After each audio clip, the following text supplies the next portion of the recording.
It's my honor to give a shtickle Torah to Igud-Pesach. So there was once a Yid Agon V'Kaddish in America, the Manistucha Rebbe, back in the 30s or so, and he almost was killed in a car crash. So he wrote a Haggadah, Toidas Yehoshua. And he did a Garnish shtickle over there, where he made hashvas between the Dayanus and the Yud Gimel Ikarim of Yiddishkeit from the Rambam that we say every day, the Animamins.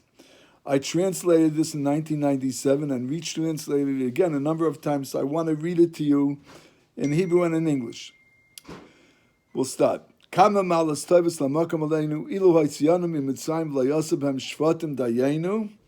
How thankful should we be to the ever-present for the abundance of good he has done for us. The first step is, if he had only brought us out of Egypt and not executed judgment against them, Dayenu, this would be enough. From this we gain insight into the first principle of Maimonides, which states, I believe with a whole and unquestionable faith that the Eibishter is the creator and that he and manipulates all that happens to all creatures, and he alone did, past, does in present, and will do in future all actions. So he says like this, that the Mefarshim is, why does it say in the Aseres HaDibros, so the answer is as follows, because the Ibn Shalom took us out of Egypt, he proved to us that he not only created the world at large and abandoned it, chas v'shalom, but he also manipulates all that happens. So therefore, since in every generation, just like then, they want to destroy us, and he saves us, just like he did then, so that's the lesson of the first Animamin. They took us out of Egypt, even if he wouldn't have destroyed their... done judgment against them. Also, it's a lesson for the person himself. The Gemara in the beginning of Kedushin says that a Yid couldn't fight the Yitzhara, Lulei HaKadosh Baruch Hu, Oizroi, and therefore in every situation that a Yid is in his Mitzrayim, Lulei HaKadosh Baruch Hu, Oizroi, he needs the Eibusha to help him. Next, step number 2. Ilu asabem shvatim layasab eloheihem dayenu. If he would have done judgment against them, just he wouldn't have destroyed the Getchkes, that would have also been enough. This goes to the second Animamin. Animam b'monu shleima, that Eibush is yachid ve'en yechidus kamayu, and alein elikeinu haya hay v'viyeh, ein yechidus kamayu. So he says like this, Eibush himself executed punishment against them, not through a malach, not through a sarf, like the Haggadah says. This is very important for us to know because the Egyptians had so many different gods. Also, given a Getchka, Nilus was a Getchka, Pyre was a Getchka, Firstborn was a Getchka. Therefore, when Hashem himself punishes all these Getchkas and all these things, it's witness to Hashem himself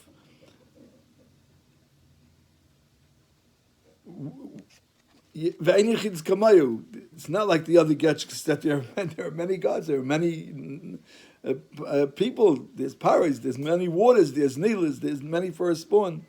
We'll go to the third step. The third step is Ilu asabel elihayim. If he would have destroyed that Getchkas, Leihar gets b'chareihem, and he didn't kill that firstborn, then that's Dayenu. This is the third Animamin. Einoi guf, le'asigu masige guf, ein lo shum dimin klal. He's not a body, and we can't understand him in physical body and bodily understanding. Apichsidis, it's that someone who is megushim can't be masig ruchnius also, and he doesn't have any form at all. So again, the Chazal say that every Getchke is destroyed according to what it is. If it's steel, it rusts. If it's wood, it rots. Therefore, we could safely say the Ibn Shalom is none of these things. So therefore, he can't be destroyed. He's not bodily, as the Rambam writes. Ben Hashem Dimyan Klal.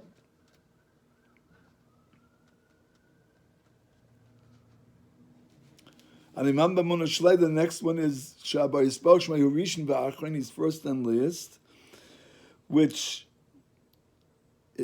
Hashem is definitely first and created everything, but He also will not disappear just like these Getchkas disappear, and that's the Achrim. We don't understand Chasham that the Eibush is the Achrim. What klapi us? What does it mean? How do you medama one to the other?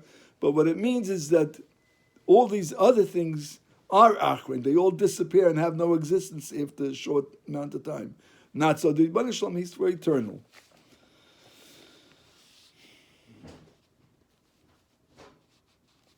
The next thing is also the firstborn, which was mentioned, that since the Eibishter later on is being Mekadesh the firstborn, all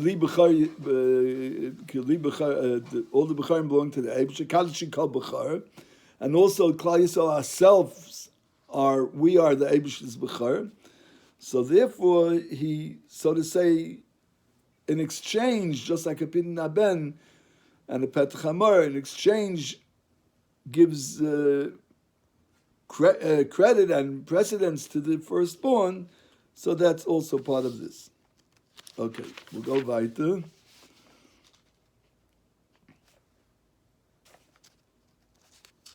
The fifth principle is that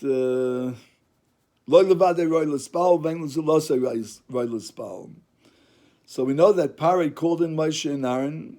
It's in the Perak Yud Beis, Lamed Aleph and Lamed Beis. The Eibusha said, Pari says that Hatiru Alai, Rashi brings down and the Unclus brings down that be mispal for me, that I shouldn't die. So Moshe Taka died. Moshe Taka prayed, and his tefillah was answered. Pari didn't die. Now this was a very important milestone in Hashem's imbuing faith in the Yiddish Kinder, that because here even Pari, who for years said Me Hashem in beginning of Shemoistan in Perakei, Me Hashem. Now he himself, this monstrous king, now is being humbled to the Rebbeinu Shalom, and that already put in the Yiddish Kinder this extra emunah in this animamin of that the only one that's fit to pray to is the Rebbeinu Shalom. We'll go now to step number 4. 1, 2, 3, 4. If he would have killed their firstborn and not given us their money, would have been good enough. The sixth principle, 1, 2, 3, 4, 5, 6. The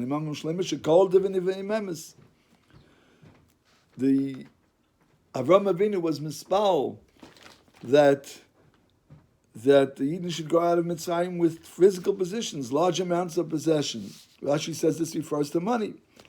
So the Yidden now realize the fulfillment of Avram Avinu's nevuah from the Rebbeinu Shalom, which led them to believe in him and all of his prophecies, all of the Eibushters. We'll come to the next ones connected to this also. Step number 5. If he would have given us his money and not split the sea for us, dayenu. So the Heilig Command Stitcher says this has to do with the 7th Animamin.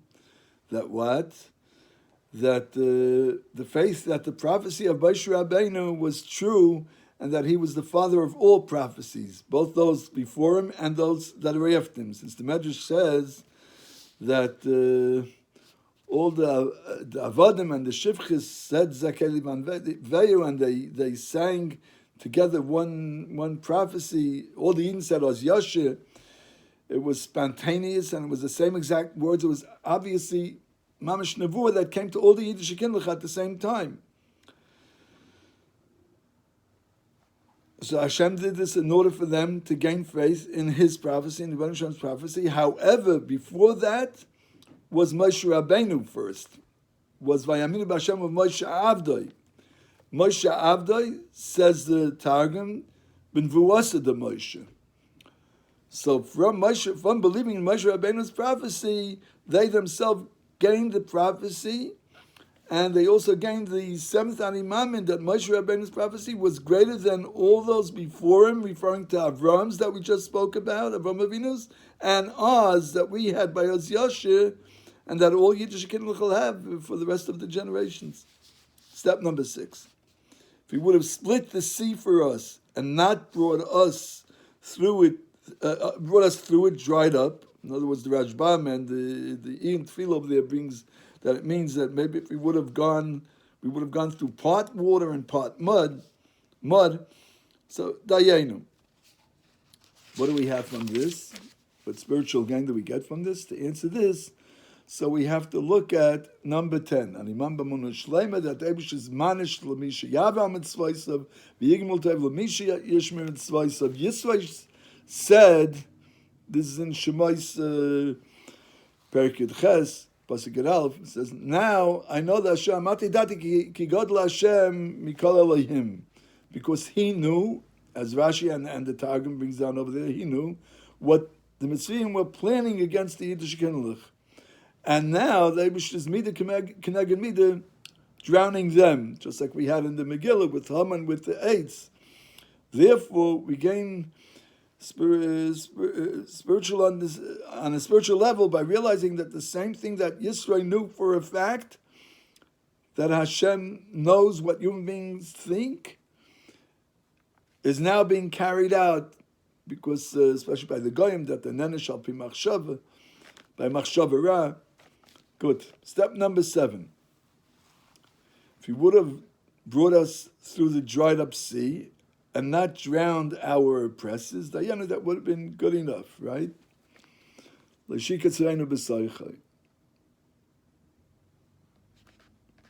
So, number 11. Number 11 is, again, that Eibush is manish over mitzvaysav, and gives schar to those that are mekayim his mitzvahs. The Egyptians drowning was of vital importance to our gaining the knowledge that Hashem punishes humans for their evil actions, and sometimes even for their evil intentions. I chapped it before, I said it before, that even the machshavas, so also the Eibush, because by a guy that's how the Eibush fears it. Step number 8. If he would have drowned our oppressors in the sea, and he would have not taken care of our basic necessities in the desert for 40 years, that would have been good enough. So what do we gain from this Baruchni is from his supporting us with food and clothes for 40 years in the desert? So the Masnisha says like this.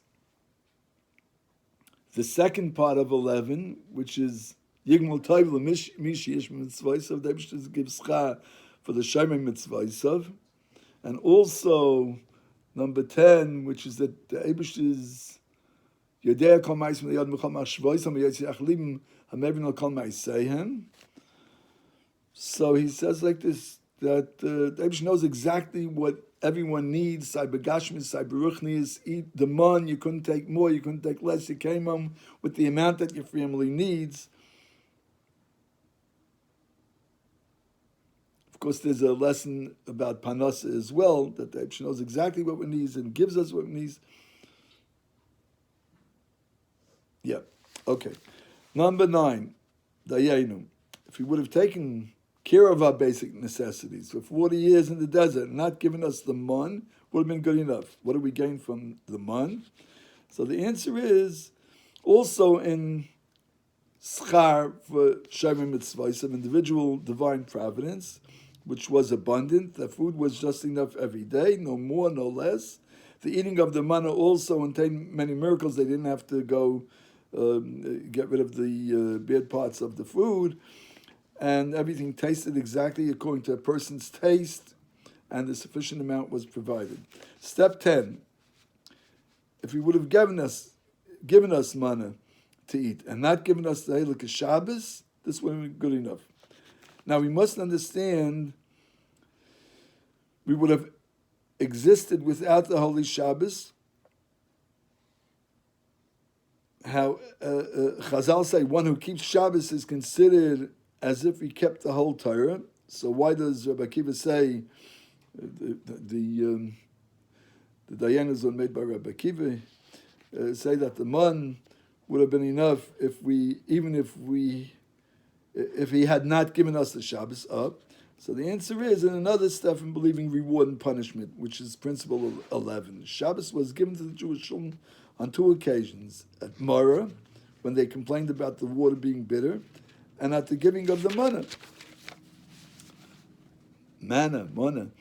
At the time that Shabbos was given at Mara, the spiritual lesson was that they should understand that Hashem is the creator and presently runs this world, which is principle number one, first Animamin, and if they would have understood this in its depth, then the waters would have turned sweet.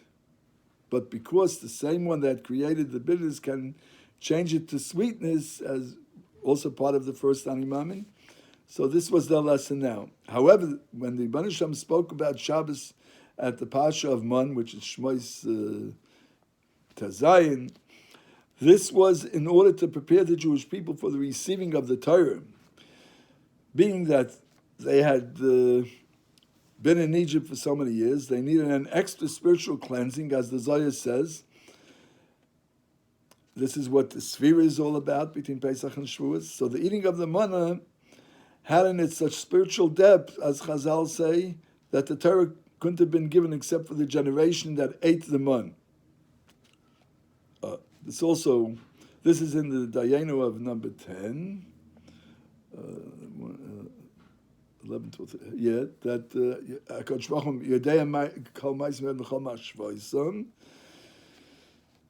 because Shabbos is also a taste of the world to come. This means a number of things.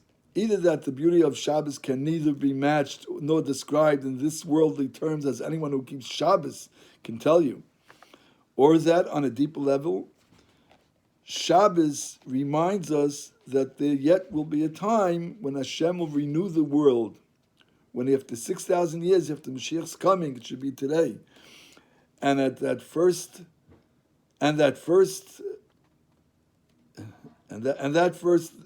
then we will first be rewarded for all our good deeds. So the Jewish people should not expect any reward prior to that time, because there is no reward for mitzvahs in the world, except in specific cases. This taught us the lesson not to be like slaves who worship Hashem. In other words, to be Ovid Almanas Kabbalah Press, but Shalei Almanas Kabbalah Press, and to worship Hashem for His own sake and not for a reward. Yeah. Step number 11. 11 is what? Again, Yanish Mishiyav says. No, I'm sorry. 11 is over here in the Alimamins, in the Dayenu. If He would have given us the Shabbos and not brought us to Mount Sinai, Dayenu, that wouldn't have been good enough. The Gemara says in Shabbos Peiches that while the Jewish children stood at Mount Sinai, Hashem raised the mountain and put it over their heads and said that if the Makabel is mutiv, if not, then Shem take for Raschem. Tosfos says the kasha, why Hashem had to threaten them in such a manner if they had already said out of their own free will, Nasav and Nishma. So the Master gives his own answer to Tosfos kasha. He says as follows, that through Hashem's raising the mountain upon them, He imbued them with the level of wanting to keep the Torah for its own sake, though He wanted them to know that reward and punishment exists. So from Shabbos and coming to the mountain, we gain the spiritual knowledge that though reward and punishment exists, still we should worship Hashem for His own sake, for His sake. So what does the Mount Sinai add to Shabbos that Shabbos did not, in other words? So the answer is number 9. 1, 2, 3, 4, 10, 11, 12, 13. Number 9 is Loisei Muchlefes, Loisei Taraches Meisel Bari Yisboshmoi. Even one word is not changed. That's how the Mefarshim say Loisei Muchlefes means.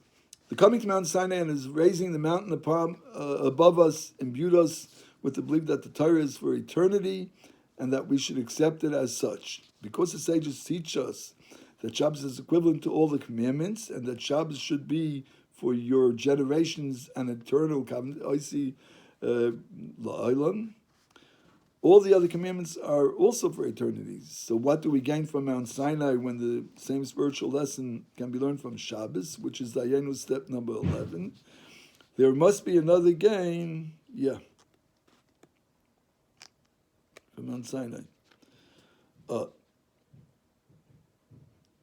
There must be another spiritual gain that the Jewish children have attained at Mount Sinai, which Shabbos does not contain within itself. And that is that when the Jewish children stood at Mount Sinai, they were raised to the level of Avram Avinu. They were only allowed to approach Mount Sinai if the specific preparations that Hashem commanded them to do, such as 3 days of separation from their spouses, purifying their clothes, etc.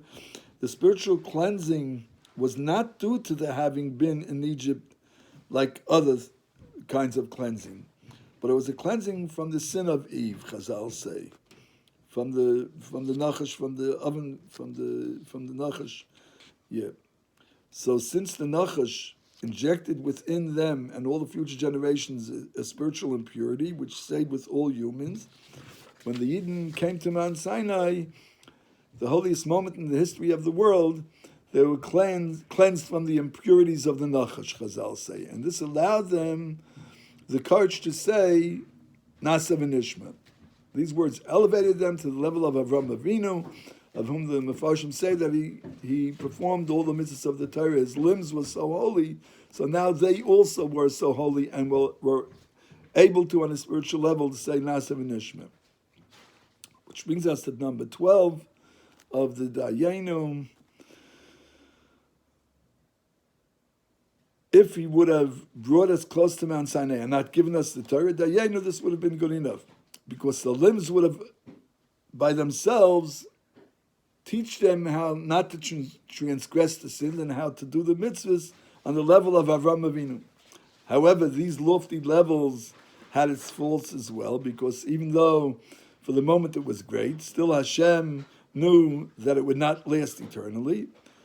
It was then that they said to Moshe Rabbeinu, behold, I will come to you in the thickness of the cloud, Bava Anan, so that the people shall hear when I speak with you.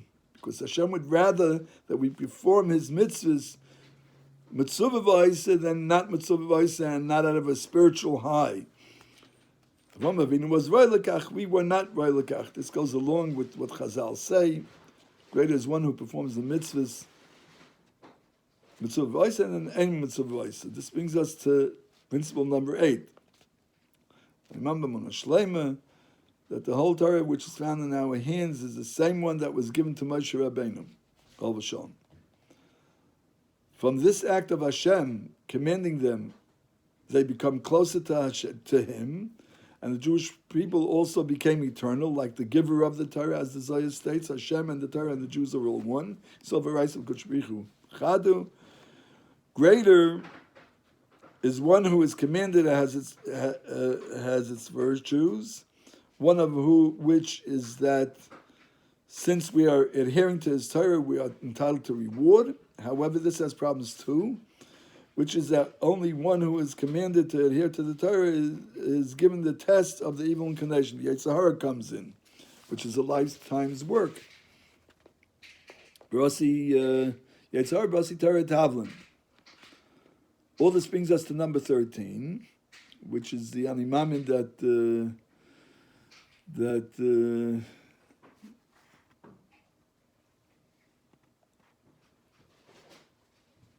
would have given us, number 13 in the Dayanos, I'm sorry. If He would have given us the Torah and not bring us to Eretz Yisrael, it wouldn't be good enough. We have mentioned above that the ultimate attitude and how to worship Hashem is not in order to receive reward, but to compensate for the difficulty in performing the mitzvahs, we are rewarded. Nevertheless, our motive is not for reward, but rather out of the love of Hashem, our Father in heaven. This is why Hashem referred to us as my son, my firstborn Yisrael. This brings us to the next principle, number 13, and that means that we believe in the coming of Mashiach. And even though it takes so long, we anxiously wait every day for Him to come. Moshe says in a place, may en vadai.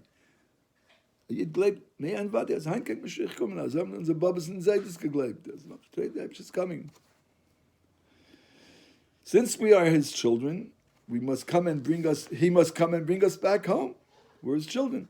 And even though we sinned and we have been in exile for such a long, sad, lonely time, we have still never lost hope that at the right time He will bring us back to our home, which can never be stolen from us, as Rashi says in the beginning of Bereshis.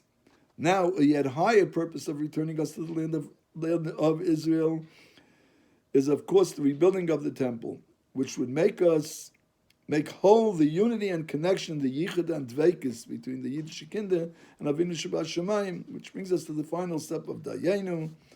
If he would have brought us to Eretz Yisrael and not built us the holy temple Dayenu,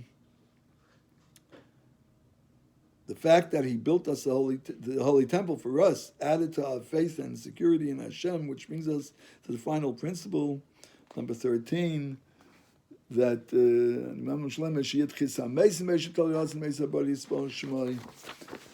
and the Torah says, with this Aaron shall come into the temple. So the Chazal is, will Aaron always be there to enter the temple? Won't he eventually pass away and other high priests serve? The answer is that when Hashem reawakens the dead, Aaron will also be reawoken.